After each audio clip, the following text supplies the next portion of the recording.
Jelly Trumpet! Reverse Part 2.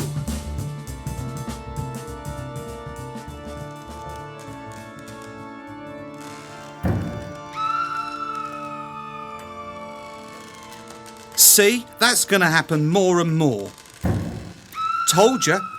There are probably secret rooms and a lunatic roaming around this dark, gothic maze armed with a stabby thing. A knife? No, thank you. They're dangerous. I've seen movies. Oh, doucement, garçon courageux. But we have the Queen, C-Mac, Nigel, Mr. Sherlock and a drunk doctor in a wheelbarrow. What good is a drunk doctor in a wheelbarrow? A decoy? Assez de bêtises. Monsieur Sherlock, what are we going to do? We split up and search the house and grounds, of course. Have you any idea who could have taken Princess Yamaha? Or why? A good question. I think he's sneering at us. Quite rightly. A devil? No, not a devil, Your Majesty. Dr. Watson and I came to this isolated place to investigate a London criminal. A vicious criminal mastermind, a creature of the night, half man, half property developer, obsessed with fish and smoking herbs, known as... Known as? Known as... the Dark Kipper. Oh, it's getting silly now. Mr. B, I assure you, I didn't write anything about kippers. Get C-Mac to... To run the interview countdown?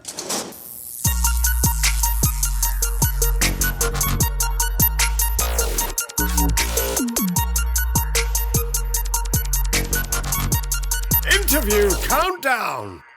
So, our guest today is Lou Wallace, drama teacher, actor and director, and I've had the pleasure of both being directed and acting on stage with Lou. And we're going to kick off with our very first question is, well, it's not really appropriate, it's actually, what is your business? So tell us in a minute about what it's like being a drama teacher. Oh my goodness. So I started teaching drama in 1992. And what it's like being a drama teacher. Every day is definitely different. You get the chance to work with properly creative minds. So the thing I love about working with young people,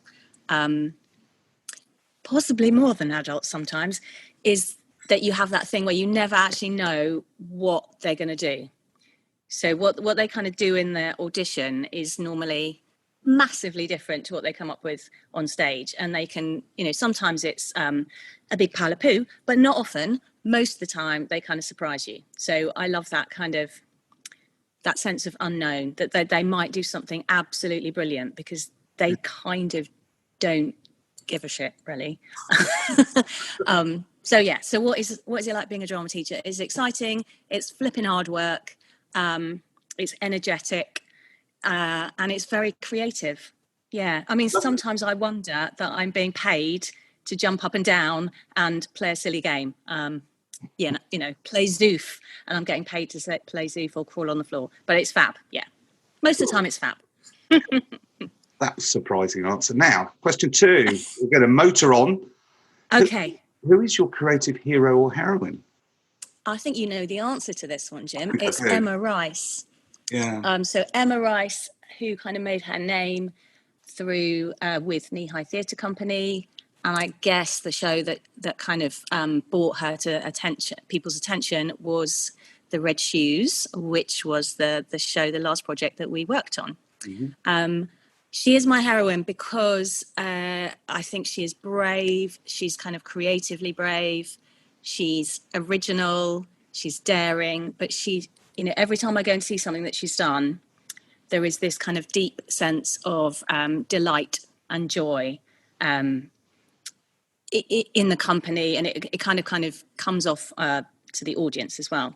So I just think she creates joyful, anarchic, wonderful, different theatre, actually. And I enjoy being a part of the audience in her kind of stuff. She is my heroine. Now, question 3, which is quite interesting. Maybe you want to apply your directing hat with this. How do you start a project? I think I know when I've got something that I really want to do, because it kind of I don't know, it kind of haunts me. Mm-hmm. So it becomes something that I can't stop thinking about. So I think for the really exciting things that I've done and the things that I feel have probably been the best, and we're talking shows, I guess, they've always been ideas or projects or plays that have kind of got inside me, got underneath my skin, and I find myself, I don't know, if I'm sitting in the bath coming up with an idea, or dreaming about it, or not being able to shake it off. So it's kind of something that kind of keeps prodding me. And I know if it keeps prodding me for 2 or 3 days, then it's something that I feel like I can't not do, rather than something I ought to do or someone's asked me to do. Yeah. Okay. I think that's quite a common ground that a lot of people, you keep getting urged to do it, and so it nags at you. Yeah. So question 4, to what degree would you map out a project? Do you start at the beginning and get to the end, or do you map out like a sequence of what you're going to do? So if you remember, when we did the Red Shoes, we genuinely did start with a blank piece of paper, a very long blank piece of paper. I mean, I guess that the mapping out, even in something that was quite organic like that, is that you have an audition process, you have the rehearsal room, and you've got a deadline. So that is kind of my mapping out. Which is not, I mean, other people are much more organized, but my brain doesn't work like that. So I kind of gather stuff and then start rehearsing, but I don't do it in lists and spreadsheets and things like that. Okay, which won't surprise you. It doesn't after that experience. We'll talk more about that later. This is an interesting one. I always like asking this one. What's the best thing someone has said to you that's kept you going when it was a struggle? So this was also during the Red Shoes. Okay. And we were about to show some work to some of the production team that hadn't all been in the room. And I spoke to one of my very good friends, and I was like, I genuinely don't know if this is absolutely brilliant or dreadful, and people are just gonna, I don't know. And she said, no, just remember who you are, remember what you can do, and remember that you've got everything you need. So she made me feel better, and it's that kind of believe in yourself, believe in the kind of the thing that was prodding you, believe in your creativity, I suppose. Trust your instincts is what she was saying. That's lovely. I didn't know that. Yeah. You're probably in the room when she said it. Oh, right. So question 7, are you honest with yourself? Yeah, I'm probably too honest with myself. I am honest with myself, I think. Yeah, that's a short answer. Yeah. Well, that's great. I think I am. You get the bonus question if you keep going this way. Oh God. Yeah, I think I am. I don't necessarily always act on that honesty. So actually, like inside, I think I do know what I need to do, or I am quite kind of, I can reflect quite successfully on what I've done, but I don't always act on it appropriately. Right. But I think I'm quite a good judge of my own character. Yeah, I would say you are, having worked with you. I would say that. What's the proudest you've been of one of your ideas? So, yes, Red Shoes. But I think it would be something that I did as a teacher. So back in 1997, I had done, and Rob had worked, my husband Rob, had worked with me on a kind of musical version of Romeo and Juliet with the students that I was teaching at Sandringham School over in St Albans. And then one day I just went into my mentor's office and said, why don't we take it to Edinburgh? And she went, yeah, all right then. And we so we did. So we took 45 teenagers to the Fringe in 1997 when the average audience was about 8. They created their own theatre company. They got their own sponsorship. We had a big gala night. We raised like $2,500. We got Shell, slightly weirdly. No, Schweppes, actually, and Shell to sponsor us. And we had a sellout production at the Fringe. and we got in a Scotsman. And it was probably, I remember my brother actually, when we came home, he's an actor, he worked with us on it, and he said, I don't think those students kind of, know what they've just done. Do you think they have any idea what they've just achieved? And so 20 years after the event, we had a reunion back in Edinburgh. I realised that it had been a big deal. I knew it was a big deal. Yeah. But for them, they saw it as that was the point where a lot of them are now professional creatives. Wow. Not all of them, but they know that it kind of gave them something. I think something that their education, the formal bit, didn't give them. So that was it. Makes me feel warm when I think about it. Oh, that's a lovely thing to feel when you look back on something like that. Right, so this one is really appropriate for you, and one of my favourite questions. Should creativity be taught as a skill in school? Yes. I mean, I think it kind of is informally. I'm not sure that people, I think because people can't always put their finger on what it means, that sounds a bit stupid, but I think people can't. They know if people are creative, or they know if they struggle. But I think, the powers that be, the policy makers, I don't think they would understand how you would do that.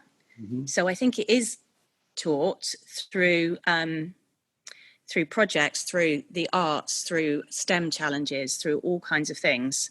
I mean, I would if someone said to me, this is going to be on your timetable, it's called creativity, I would probably end up, doing a project or setting a challenge or doing one of those things.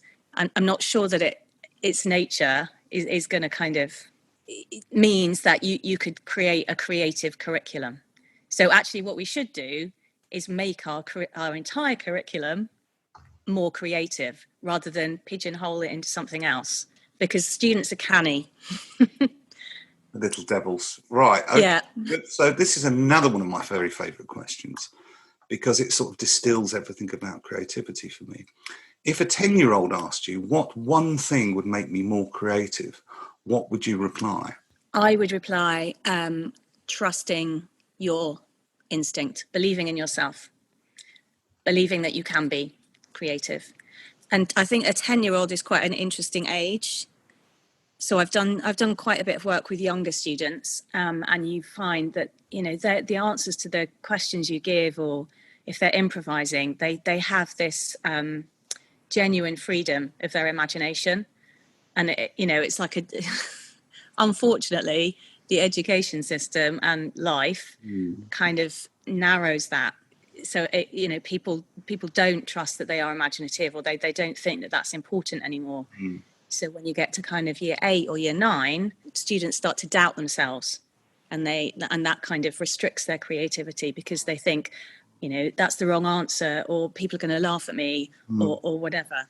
So if there would be a way of kind of distilling that 10-year-old brain and making, even adults, that's quite often a barrier to adults being really creative, is that they don't value their imagination. When you're a child, you kind of thrive on your imagination. That's I kind of lived in all kinds of worlds when I was 9 or 10. Yeah, me too. And stories and everything. So yeah, trust it. Trust, the most important thing. So how can a listener get in touch with you? I'm on the social media. Yeah, you are on the social media. Right? I'm on the social media, and I'm on the Instagram particularly. And I do have a little sideline, which I may be returning to, which is kind of crafting and sewing stuff. I'm called Poppy Vintage. And yeah, so that's something I may be developing a little bit more in the future. Okay, that sounds like fun. And turn up to my audition at the barn. I'm going to ask you the bonus question, and I'm going to read it properly now, so you remember exactly what it is. You are marooned on a desert island. Which 3 things wouldn't you want on that island? I wouldn't want my phone, right, or any kind of contact. Yeah, any kind of device. I wouldn't want too much sun, because I get sunburnt. Yeah. And what would be the third thing I wouldn't want? Oh God. I wouldn't want. I'm quite easy to please, Jim. So I think I'd be. What would be the third thing? It can be two. It can be two. You can stick on. Okay. Yeah, There you go. Those two. No device. No devices. Yeah. And not too much sun. Not too much sun. Yeah, that sounds very reasonable to me. And I'd be quite happy. Well, that was a lovely, charming, and informative interview. And I thank you, Lou Wallace, drama teacher, actor, and director. Thank you very much for being on Jelly Trumpet. Thank you, lovely.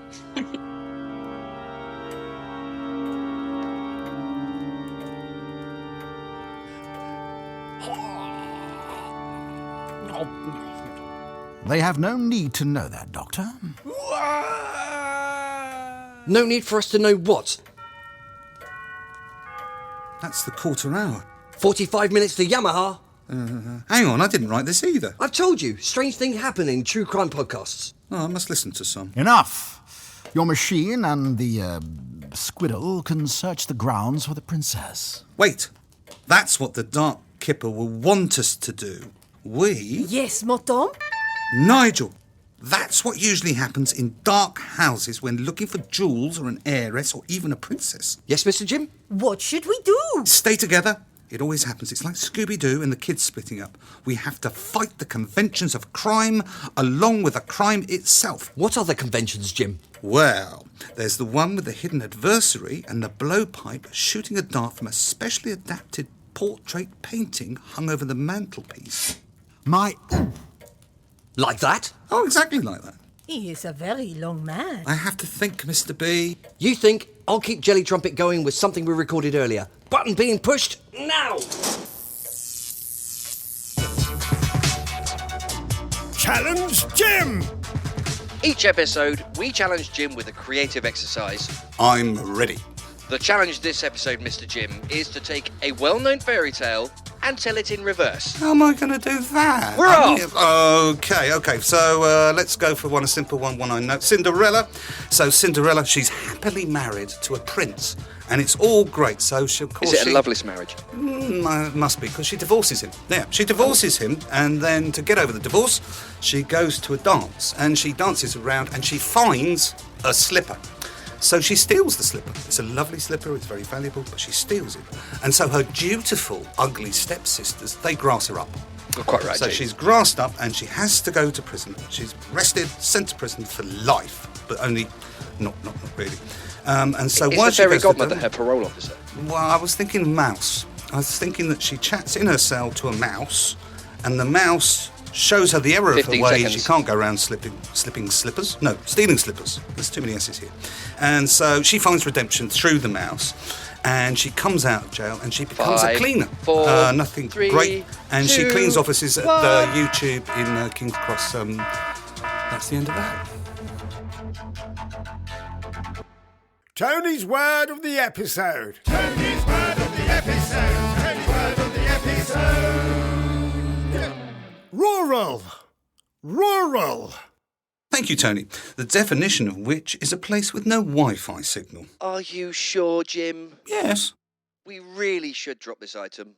Tony's word of the episode. Tony's word of the episode.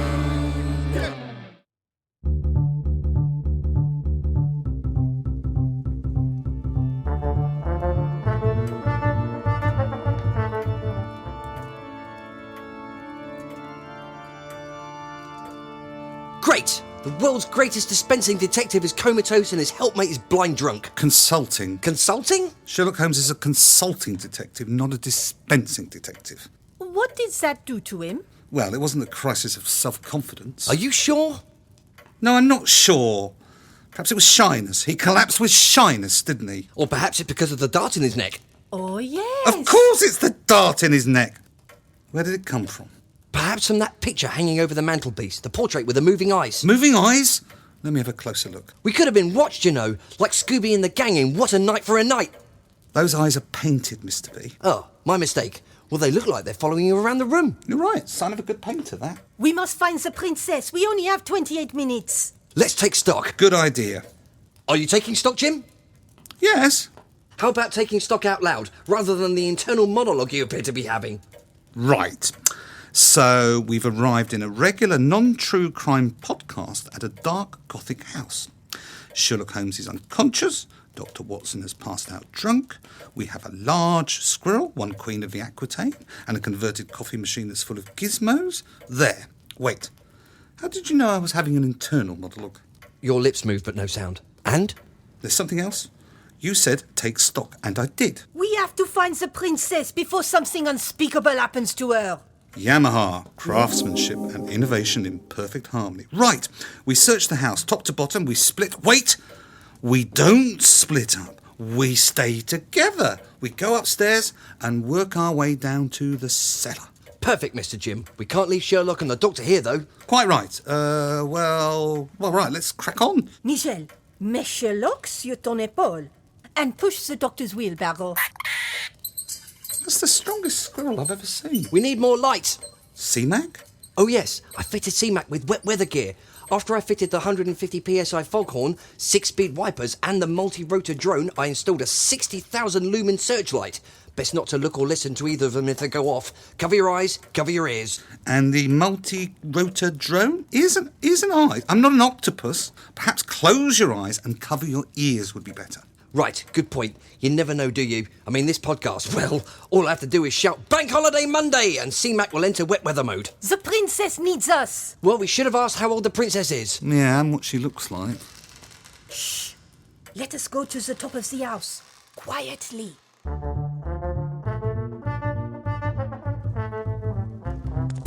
have a heart attack with all these stairs. My knees. We should eat less cake. Does fish oil really work? And drink less wine. Oh, I hear it does. Shh. I'm a bit scared. I'm scared too. Anything in particular? The gig economy, perhaps? The death of the high street? Government contracts for maids? The ending of Game of Thrones? Charities with huge admin costs? Hedge funds buying, stripping and selling on chain stores and putting people out of work? Thank you, Jim. I really needed a sense of proportion at this time. Did you hear that? A rocking chair. The sound's coming from over there. Nigel, stay back. 1, 2, 3. Oh, nom de père. What is that? C-Mac, run audio. Tales from Jim's Medicine Journal. Mindfulness. Have you ever come across that? You can study it in a group or get a book with a CD. It's meditation, something that helped me and is in my medicine journal.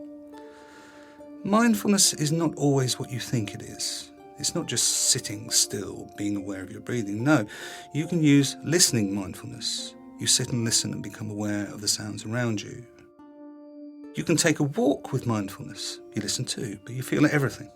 Where your clothes touch your body, what the ground feels like under your feet, what you see, what you smell. Mindfulness in this regard is awareness of the present. Why isn't that important for a creative? I think you could be like me and have demons or doubts or painful memories. With mindfulness, you become present. The distracting demons are let go, and you, yes you, are present to create. The book I used was Mindfulness by Professor Mark Williams, which comes with a CD. It takes a few days to go through each meditation, but well worth it. There's even a super short 3-minute meditation, which is ideal if you're busy.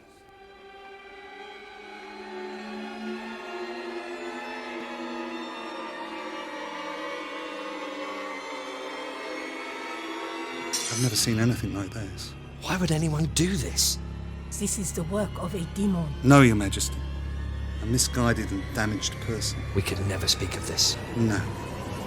We will never tell what we saw in this room, in the House of Fear. The smell. A place of sadness. Sad. What is it, Nigel? What's he pointing at? Is that C-Mac? Yes, C-Mac is going up that staircase to the attic. Well? We have to go too. We must. I'll go first. No, I'll go first. Very well. Careful, Jim. I will be. We're behind you.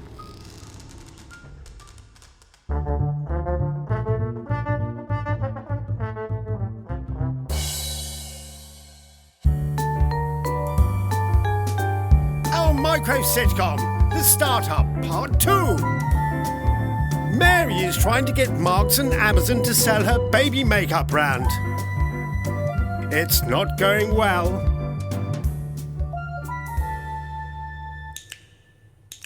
What's that? What is BMO? We are only now just starting to brief our partners. Partners? In what? Crime? Business partners, Mary. Business partners. Oh, I've had enough. Our new delivery service, BMO, will directly beam all goods directly into the home. We will end late delivery. We will end wrong deliveries. We will end expensive returns. Our special Academy of Science will perfect BMO, and we will rule retail. Well, fuck me. Oh, excuse me, my best friend's calling. HM Revenues and Customs, hello. Really? Well, excuse us. We'll talk later in the week. You know, find you a proper deal, put aside the fines, the cooperative fund must be going. We'll get back to you with a great deal. A really good one. You keep some monies. That kind of deal. Bev, my personal HM Revenues and Customs. No, the meeting's over. They made a deal.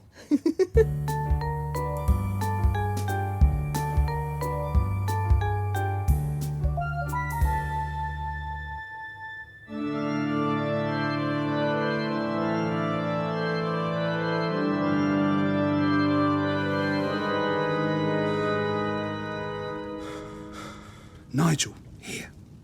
When I shout, yes, when I shout, you ram the wheelbarrow through the door. Good boy. 1, 2, 3. Now! What the? Princess Yamaha, don't move. Breathe. Feel your belly expand. Good. That's very good. What is she standing Don't on? move. Ken? It's some sort of booby trap. If the princess takes even half a step, she'll trip that wire. What is that, nitroglycerine? If the princess moves forward, she'll trip the wire and the nitroglycerine will fall. If she moves backwards, then she will fall through that hole. I bet it goes right down to the cellar. Yes, Mr. B. This is some sort of elaborate booby trap. Who would do such a thing? The Dark Kipper. We, the Dark Keeper. Right. So you know what to do, Jim? No. Oh. We have 5 minutes. I'm going to... No, Jim, let me. No, Mr. B, it's a trap. If only Sherlock was conscious. We could try to wake him. Yes, he'll know, but how do we wake him? Let's think. C-Mac, run audio. List of the week. This week, things I do at 11 o'clock at night after some fizzy pop. Number 1, eat a bag of salted crisps. Number 2, wonder why I'm not starring in a Game of Thrones spin-off. Number 3, munch on a Scotch egg with a salad cream dip. Number 4, remind myself I can have bacon for breakfast. Number 5, wonder what Kate Blanchett is really like. Number 6, wonder if it's too late to make a bacon sandwich. Number 7, start watching Armageddon for the 12th time. Number 8, consider switching to a good malt whiskey. Number 9, pour myself the last glass of pop. Number 10, think what am I going to write tomorrow? Number 11, wonder again if the world is being fought over on an invisible battlefield.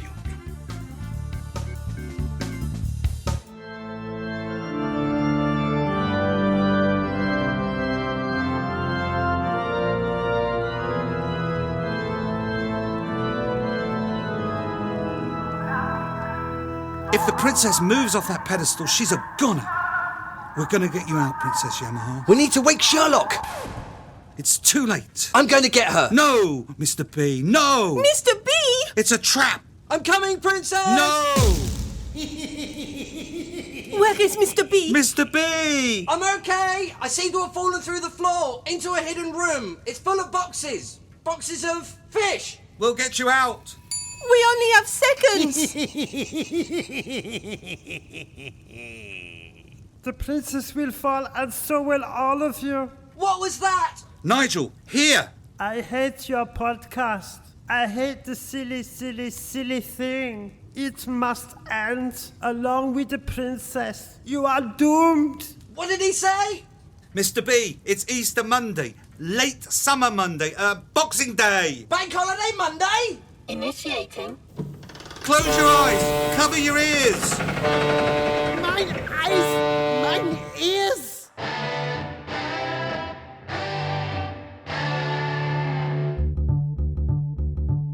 this in further episodes and be more creative. Pick up tips and tricks you can put in the play instantly. Try exercises to boost your imagination. Listen to creative guests. And a whole lot of what we call fun. Thank you for listening. If you have any questions or ideas for Jelly Trumpet, email us jelly@jellytrumpet.com. That was close, Jim. Very close, Mr. B. You were epic. Couldn't have done it without your multifunctional CMAC in wet weather mode, or the Queen, or Nigel. The way you leapt and bounced off Nigel. And then walked across the Dark Keeper's back to safety. Almost elegant. I wonder what the Dark Keeper's motivation was. Well, difficult to say, Mr. B. There are a lot of Dark Keepers in the world, spoiling for the fun of spoiling, never understanding that hurting someone, anyone, is hurting someone's child. Those that despise the different, the unusual, sad, so sad. The princess was saved. That is the most important thing. Mr. Jim, for the next episode, could you write something less scary? Yes, Mr. B. Danger doesn't suit us. Cake does, and kittens. Oh, and Lagavulin malt whiskey. I shall bear that in mind. What are we going to do with Sherlock and Dr. Watson? Not sure. Where are they now? They're in the cupboard with JB. Why? Well, we don't need the podcast studio cluttered up with detectives, and JB is a mite fractious as so few people visit his cupboard. I suppose we could drop Sherlock and Dr. Watson off in old London town on the way to drop off Her Majesty in the Aquitaine. Setting the coordinates. Here's to our next gentler episode. Oh, I appear to have dropped something behind the settee. Oh, Spenny! I fancy a coffee. Will Spen be okay? Yes, he's magnificent, you know. Yes, he is. Set podcast to stun, Mr. B. Aye, aye. For all mankind!